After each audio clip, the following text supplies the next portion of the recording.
Assalamualaikum warahmatullahi wabarakatuh. Perkenalkan, nama saya Della Alhasana dari jurusan Pendidikan Bahasa Indonesia Universitas Siliwangi.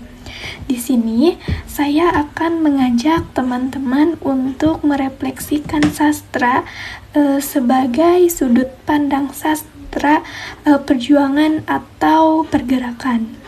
Ketimpangan sosial dan ketidakadilan di Indonesia masih menjadi masalah yang kompleks dan mempengaruhi aspek kehidupan di dalam masyarakat.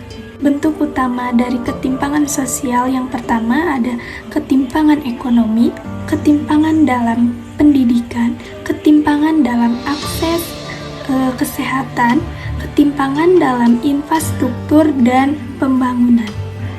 Perjuangan kaum pribumi dalam menghadapi sistem kolonial yang menindas berlangsung dalam bentuk mulai dari perlawanan bersenjata hingga gerakan intelektual dan diplomasi politik seperti yang pertama, perlawanan Sultan Agung Mataram pada tahun 1628 hingga 1629 yang menyerang POC di Batavia meskipun akhirnya gagal. Yang kedua, Perang Padri pada tahun 1803 hingga 1838, kaum Padri Minangkabau melawan Belanda yang mendukung kaum adat.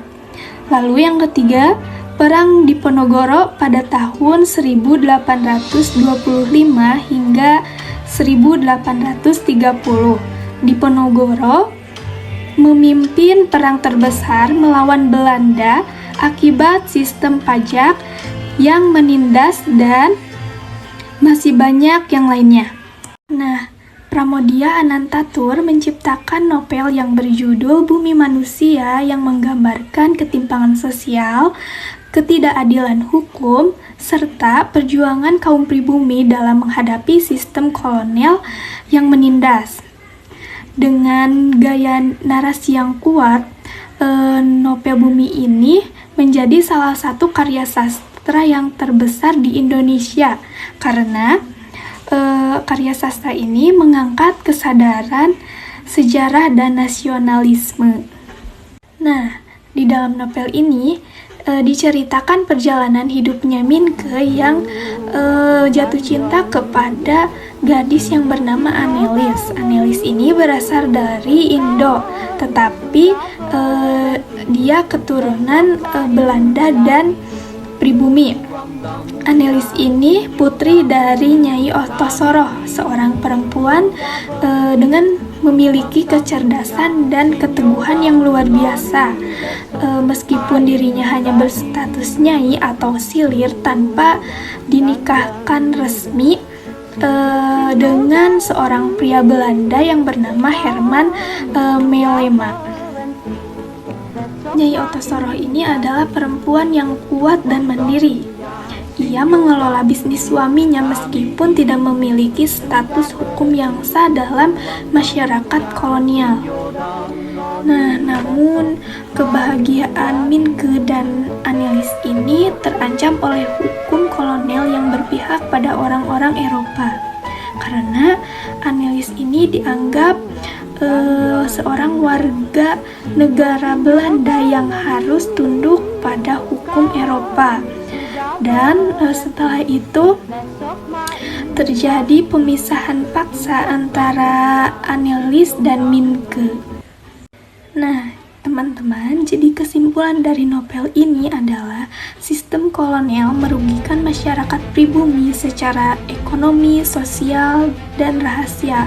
Lalu, sistem kolonial menciptakan ketidaksetaraan dalam hak-hak dan kesempatan. Dan yang ketiga, pentingnya melawan sistem yang tidak adil dan tidak berdiri teguh untuk hak-hak dan martabat manusia. Keempat, peran perempuan dalam mempengaruhi perubahan sosial adalah proses kesadaran identitas dan kebangsaan. Selanjutnya, dampak penindasan dan larangan terhadap sastra. Dan yang terakhir, seorang yang terpelajar harus berlaku adil sudah sejak dalam pemikiran, apalagi dalam perbuatan. Sekian dari saya, semoga teman-teman bisa menggali tentang novel Bumi Manusia ini atau kasus-kasus yang sedang terjadi di Indonesia. Sekian dari saya. Wassalamualaikum warahmatullahi wabarakatuh.